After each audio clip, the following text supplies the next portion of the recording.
Israeli सेना ने Iran पर 200 मिसाइलें दागी, जिससे ईरान के कई हिस्से बुरी तरह से क्षतिग्रस्त हो गए हैं। जिसके बाद ईरान ने भी इजराइल पर 100 से ज्यादा मिसाइलें दागकर बड़ा हमला बोल दिया। ईरान के इस हमले के साथ ही इजराइल का करीब 1 वर्ष पहले हिजबुल्लाह और हमास के उग्रवादियों के साथ शुरू हुआ संघर्ष भीषण रूप से उग्र हो गया है और इसके पूरे पश्चिम एशिया क्षेत्र में फैलने का खतरा मंडराने लगा है। लोगों को डर है कि ईरान और इजराइल पहली बार सीधे युद्ध में उतर सकते हैं। वैसे ईरान और इजराइल के बीच सीधा युद्ध कभी नहीं हुआ है, लेकिन दोनों देशों के बीच संबंधों में तनाव और संघर्ष की एक लंबी और जटिल इतिहास रहा है। इन दोनों राष्ट्रों ने सीधे तौर पर एक दूसरे के खिलाफ युद्ध नहीं लड़ा है, लेकिन क्षेत्रीय संघर्षों और विभिन्न मिलिशिया और प्रॉक्सी समूहों के जरिए कई संघर्ष हुए हैं।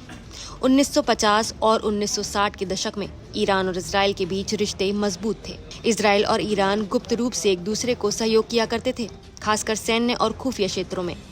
ईरान इजराइल को तेल की आपूर्ति करता था और इजराइल ने बदले में ईरान की रक्षा क्षमताओं को मजबूत करने में मदद की। 1979 में ईरान में इस्लामी क्रांति के बाद शाह को सत्ता से बेदखल कर दिया गया और अयातुल्ला रुहोल्लाह खेमनी के नेतृत्व में एक इस्लामिक गणराज्य की स्थापना हुई।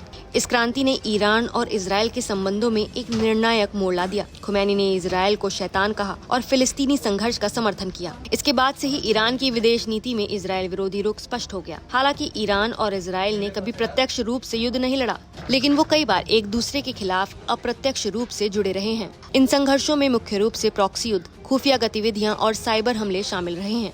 दोनों देशों के बीच का तनाव मुख्य रूप से ईरान के क्षेत्रीय प्रभाव को बढ़ाने और इजराइल की सुरक्षा को खतरे में डालने के कारण होता है। ईरान शिया इस्लाम के समर्थक के रूप में मध्य पूर्व में अपना प्रभाव बढ़ाने की कोशिश कर रहा है, जबकि इजराइल सुन्नी अरब देशों के साथ संबंध मजबूत कर रहा है ताकि वो ईरान के प्रभाव को संतुलित कर सके। ताकत के संदर्भ में इजराइल को अधिक मजबूत माना जा सकता है, क्योंकि उसके पास उन्नत सैन्य तकनीक, परमाणु हथियार, अमेरिका और पश्चिमी देशों का मजबूत समर्थन और एक स्थिर अर्थव्यवस्था है। दूसरी ओर ईरान की क्षेत्रीय शक्ति उसकी प्रॉक्सी सेनाओं और मिसाइल कार्यक्रम के कारण अधिक है, लेकिन आर्थिक प्रतिबंध और कमजोर अंतर्राष्ट्रीय समर्थन उसकी ताकत को सीमित करते हैं। ईरान के साथ अप्रत्यक्ष जंगों में जीत हमेशा इजराइल की ही मानी गई है, क्योंकि इजराइल ने कई मौकों पर ईरान के अंदर मौजूद खतरों को निपटाया है। देखा जाए तो अपनी राष्ट्रीय सुरक्षा को सुनिश्चित करने के लिए ईरान के प्रभाव को रोकने के लिए सक्रिय रूप से कदम उठा रहा है, जबकि ईरान अपनी क्षेत्रीय और वैचारिक स्थिति को मजबूत करने की कोशिश कर रहा है। आने वाले वर्षों में भी ये संघर्ष जारी रहने की संभावना है, खासकर तब जब ईरान का परमाणु कार्यक्रम और क्षेत्रीय प्रभाव बढ़ाने की कोशिश करेगा। ईरान और इजराइल पहली बार सीधे युद्ध में उतर सकते हैं। नमस्कार, मैं हूं मानक गुप्ता।